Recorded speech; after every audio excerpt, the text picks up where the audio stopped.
গল্প কৃষ্ণের বাঁশির অলৌকিক ধ্বনি প্রায় ১৫০ বছর আগে নদিয়ার এক ছোট্ট গ্রামে হরিদাস নামে এক দরিদ্র কৃষক বাস করতেন। তিনি ছিলেন শ্রীকৃষ্ণের একনিষ্ঠ ভক্ত। প্রতিদিন ভোরে তিনি স্নান করে তুলসী তলায় প্রদীপ জ্বালাতেন এবং কৃষ্ণ নাম জপ করতেন। এক বছর গ্রামের উপর ভয়াবহ খরা নেমে এলো।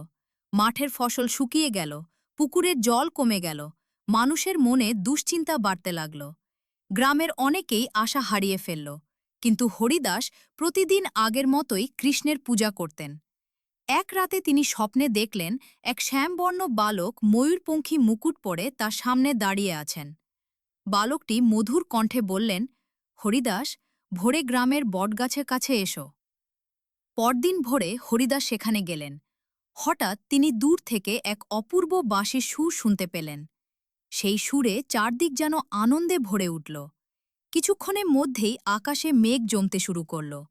তারপর নেমে এলো প্রবল বৃষ্টি।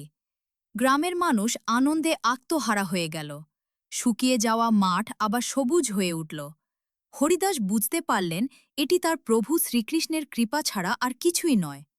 সেই দিন থেকে গ্রামের মানুষ আরও বেশি ভক্তি ভরে কৃষ্ণ নাম সংকীর্তন করতে লাগল। আর হরিদাস সারা জীবন সকলকে বলতেন, যে হৃদয়ে অটল বিশ্বাস থাকে সেখানে শ্রীকৃষ্ণ নিজেই পথ দেখান।